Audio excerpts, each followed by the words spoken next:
La polémica no es nueva, esto tiene que ver con que muchos de los detenidos en los penales santafesinos fueron encontrados muchas veces cuando deberían estar tras las rejas en la vía pública y en muchos de los casos cometiendo nuevos hechos delictivos. A raíz de ahí se inició todo una especie de indagación para ver dónde está la falla. ¿Está en el servicio penitenciario? ¿Está en el juez que debe otorgar este tipo de beneficios? Ahora hay un protocolo. Vamos a hablar con Pablo Cocoglioni, que es secretario de Asuntos Penitenciarios de la provincia. Gracias por haber venido. No, por favor, buenas noches. Es un protocolo, son nuevas medidas que ya se venían implementando, pero la idea es coordinarlo mejor entre el Poder Judicial y lo que es el Ministerio de Seguridad. Sí, nosotros, es decir, la primera aclaración que hay que hacer es que todo lo que constituye un egreso del condenado del ámbito penitenciario, por ley, corresponde al juez.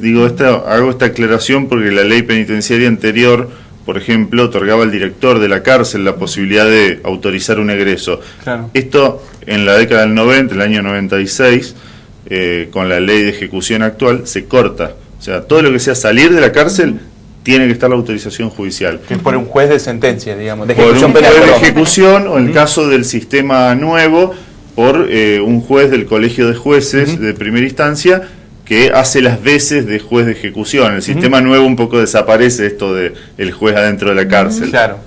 Ahora, la cuestión, cuando se empezó a conocer esta estadística que difundió el propio Ministerio de Seguridad, la respuesta no tardó en llegar por parte de la Corte y dijo, los jueces de ejecución penal dejan en libertad teniendo en cuenta este informe que eleva el servicio penitenciario. ¿Esto es tan así? Sí, a ver, nosotros coincidimos en que esto debe ser así, coincidimos con la mirada que tiene el presidente de la Corte en cuanto a que hay un informe previo y que tiene mucha importancia, por eso nosotros a través de este instructivo se lo damos. Lo que nosotros verificamos en la práctica es que no siempre a las recomendaciones nuestras se le da esta importancia. ¿Esto quiere decir que hay algunos presos que han obtenido el beneficio, libertad, salida transitoria, libertad condicional, sin este informe? En algún caso excepcional se ha resuelto sin el informe a la vista, en muchísimos otros casos, lo cual, aclaro, está dentro de las facultades del juez, se ha resuelto en contra del contenido del informe, claro. Lo cual es perfectamente legal, pero son cuestiones a tener en cuenta porque no es tanto, digamos, en la práctica no es tan gravitante el informe. El informe es una prueba más que las partes en la audiencia, es decir, el fiscal y la defensa, presentarán estratégicamente para sostener su pretensión y el juez resolverá de acuerdo a lo que se presente en esa audiencia. Ahora, con este nuevo instructivo, ¿qué es lo que cambia? O la mirada desde el servicio penitenciario, ¿en qué puntos va a estar puesto? ¿Qué se va a tener más en cuenta para elaborar este informe?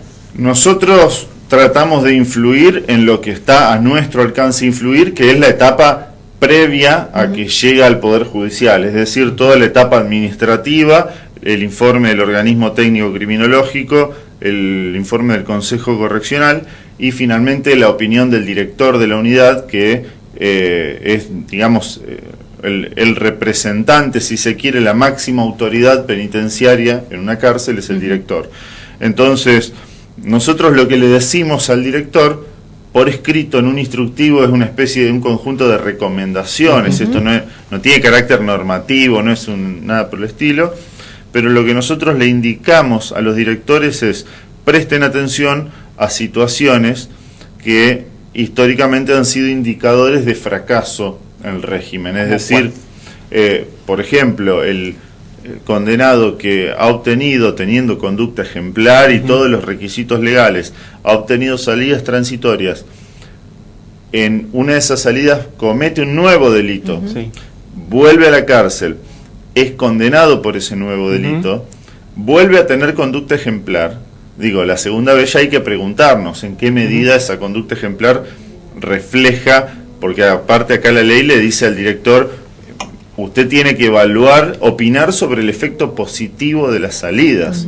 No es solamente que el que tiene conducta ejemplar sale, así nomás. Claro. Hay que hacer una valoración, el carácter del delito, es decir, delitos contra la integridad sexual, que son básicamente son probablemente uno de los que menos herramientas posee el sistema para abordar adecuadamente, no obstante que hemos creado recientemente equipos de intervención específicas y profesionales dedicados exclusivamente al tratamiento y dictamen de delincuentes sexuales.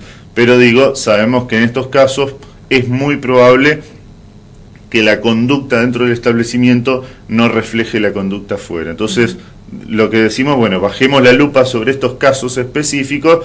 Por supuesto que esto no es la idea poner restricciones ni endurecer el sistema. El preso que cumple con todas las condiciones legales, que más o menos sigue su curso en la cárcel y hace, es decir, trabaja, va a la escuela, es decir, muestra de alguna manera algún signo positivo, por supuesto va a seguir saliendo como hasta ahora. No son restricciones, digamos, claro. No hay una mayor restricción a otorgar este tipo de beneficios. Daría lugar a alguna restricción de manera selectiva sobre aquellos que han dado muestras de no respetar el régimen. Ahora, por ustedes son números que preocupan, digamos, el hecho de la cantidad de presos que se le ha otorgado algún tipo de beneficios o no regresaron, o quizás al no regresar cometieron otro tipo de delito, o son en los porcentajes o en las medias que se manejan en este tipo de hechos. El porcentaje de fracaso del régimen no está lejos de lo que es la media nacional, pero ahí viene el punto. No es que no sea problemático, porque el problema es nacional. Claro. Por eso nosotros, aparte de instructivo, lo que estamos haciendo es proponer una reforma de algo que está absolutamente fuera de nuestra competencia, que es competencia del Congreso de la Nación, que es la reforma de la propia ley de ejecución penal, porque al ser una norma que en estos aspectos es claramente de carácter penal, la Constitución impone que sea el Congreso de la Nación el que la dicte. Entonces nosotros le estamos haciendo llegar a través del Poder Ejecutivo a los legisladores nacionales por la provincia de Santa Fe, esperando que vayan al Congreso de la Nación a presentarlo. Y estamos asimismo promoviendo una reforma del decreto reglamentario, porque la ley nacional es reglamentada en Santa Fe por un decreto, y ese decreto es el que, entre otras cosas, indica cómo se califica la conducta y el concepto de un condenado. En esto también nosotros estamos proponiendo un conjunto de reformas para tratar de tener herramientas más precisas, más específicas para poder determinar, digamos, el problema no es la cantidad de quienes delinquen o si delinquen en la salida. El problema es tratar de restringirle al que hay que restringirle y otorgarle todos los derechos al que hay que otorgarle todos los derechos. Entre esas modificaciones que ustedes esperan introducir en el decreto reglamentario, está esto de, aquellos que son reincidentes mientras están cumpliendo condena, no se los deje salir, aquellos que tienen condena por abuso sexual, aquellos que cometieron varios homicidios. No, en el caso de la reincidencia y de algunos delitos en particular, lo hemos abordado por medio de la propuesta de reforma a la ley nacional, porque fíjese usted un contrasentido: quien es reincidente puede obtener salidas transitorias, pero no puede obtener la libertad condicional. Claro. Los plazos también han quedado absolutamente desproporcionados por sucesivas reformas sin mucho cálculo al respecto. Entonces, ¿qué pasa? Si usted el periodo de salidas transitorias lo extiende indefinidamente sin darle la expectativa de obtener la libertad, es muy probable que esa persona fracase, porque no tiene un horizonte más favorable por delante. Una última pregunta de mi parte. La persona que se le otorga una salida transitoria, se va un viernes, tiene que regresar un lunes y no regresa, ¿esa persona es buscada por la policía? ¿Cuál es el procedimiento como para tratar de recapturarlo, digamos, y que siga cumpliendo su condena? Nosotros inmediatamente al verificar el no regreso, informamos al juez competente, y es el juez el que libra la orden de captura a la autoridad policial, y la captura queda en manos de la policía. ¿Y eso demanda mucho tiempo o es prácticamente inmediato? Y no, depende del caso, pero bueno, cuando se produce la captura, obviamente la persona ingresa inmediatamente de vuelta a la cárcel, ¿no? ¿Y ustedes tienen algún dato genérico acerca de estos evadidos? ¿En qué porcentaje corresponden a qué tipo de delitos?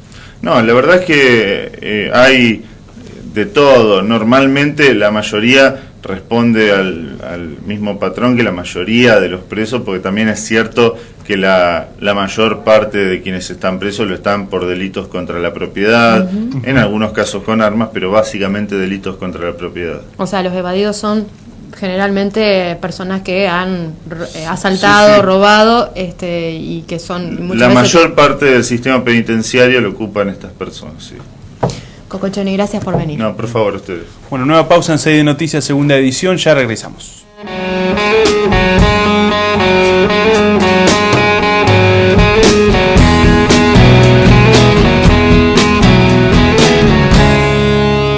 We passed upon the stairs.